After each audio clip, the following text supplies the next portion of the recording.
Backstage, Austin's City Limits Music Festival Weekend 1. She's Elle King. Whoop, whoop. I know this because you have a giant piece of bling Yeah. that says Elle. I like to talk about things on the radio that radio people can't see. Right. But just in case you forgot my name, Andy, I wore this for you. So, from years of Elle King doesn't have a record, Yeah. there was a record. It did okay. Mm-hmm. Now there's a new record. Yeah. A second record. Yes. A lot of drama headed into it. So much, yeah. It feels good that it's a couple weeks away, I imagine. Yes. I mean, it's like 2 weeks from yesterday, I think, which just feels so amazing. I mean, at first it was like, the whole process was like just so cathartic and everything. And I just was in like the worst rock bottom that, I think you saw me a couple times and. I've seen you at rock bottom. Yeah, I know. But I heard that you called somebody and was like, she's not doing well.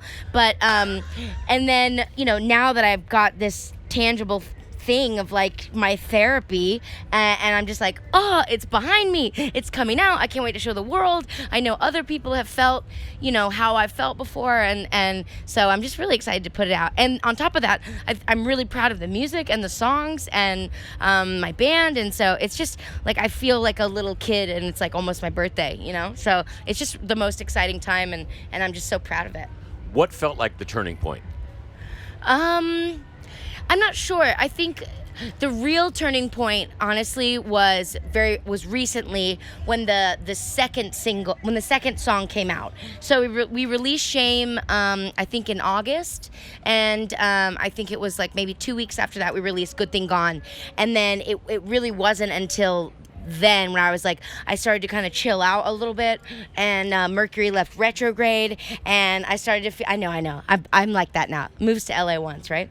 And so it just started to feel really real, and I could relax, and I could really start to like enjoy it. I don't know if I ever really enjoyed X's and O's. I worked the whole time, and I just was so hungry and driven that like I couldn't really like sit in it and be like, wow. Not that I wouldn't say that it wasn't cool, but like I didn't get to really enjoy it. And this time around, I'm enjoying it a lot.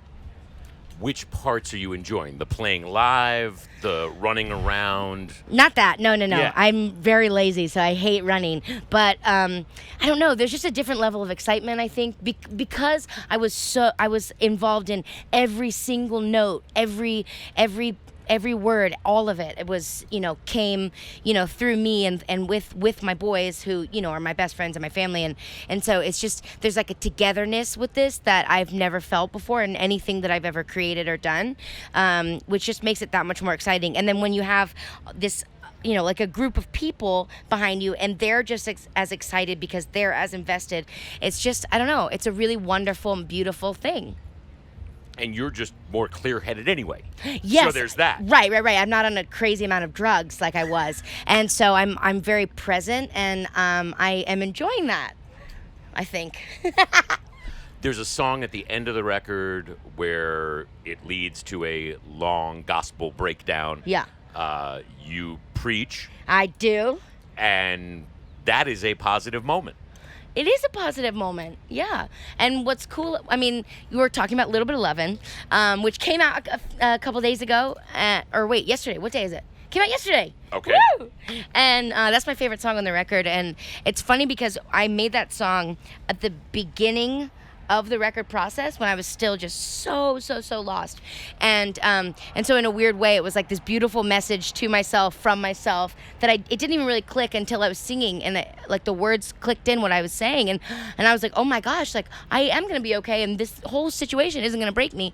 And so it really gave me this comfort, like, because you can't put anything after that song on the record, and so it gave me this kind of freedom to like go through literally every other emotion, and I surely did. She was lost and now she's found. Yeah. Elle King. So somebody on Instagram showed a Elle King tattoo. Oh my gosh, how nuts is that? It looked good, right? How crazy is that? Okay, I've had people like get my name before. I thought it was really nuts. Somebody like had me autograph their arm and then they tattooed it. But this is a portrait of me, and I don't know. That's just I wouldn't want a portrait of me on my arm, but I don't know. Now, do you look at it and go, wish they had taken a different photo? No, well, I like that photo. I like that photo. Yeah, that was a photo at Willie's Ranch. Okay. And so that was a cool day, a cool photo. But I mean, that's got to make you feel good, you know? Like that's just like, wow, somebody must really connect with my music and really like my music that much that they would get not just my face, but like my torso as well. It's pretty crazy. On a much different note, we're here at a festival escaping reality. Yeah. But this Kavanaugh thing, and you watched the hearings. I did. And you've talked about it. I mean, it's A, crazy, and B, I mean, you watched Dr. Ford. I did, and I thought it was very moving as someone who suffers from PTSD and has gone through my own traumas. I thought that, you know, what she did was extremely brave and honorable, and I am kind of, you know, ashamed and embarrassed for how she's been treated, and it's really just a shame how, you know, women and just all people, survivors, are treated, and, you know, it kind of disgusts me, and but all I can speak of is how proud I am of her and for her, and you know what strength that human being has, and I'm glad she stood up for not just for herself. She stood up for a cause. She stood up for people. She stood up for humans, and I'm glad that it riled up the system. I'm really glad that it did. And so even if, you know, I think we all know what's going to happen, but I'm glad that it made him sweat. I've seen women come to you after shows and appreciating the fact that you're a loud, proud woman. Yeah. I mean, that's something you've never been quiet about. I mean, and you're not a quiet person, but no. but there is a connection you have with women that Definitely. I think because they see who you are on stage and who you are off, that means something, that probably means something to you too when you have those interactions. Well, I mean, the thing is like, yes, I'm very loud, but at the same time, I also have a lot of anxiety, which is why I spent so many years of my life drunk, you know, and I thought it was like all this, you know, oh, just liquid courage, it just takes away my nerves and everything.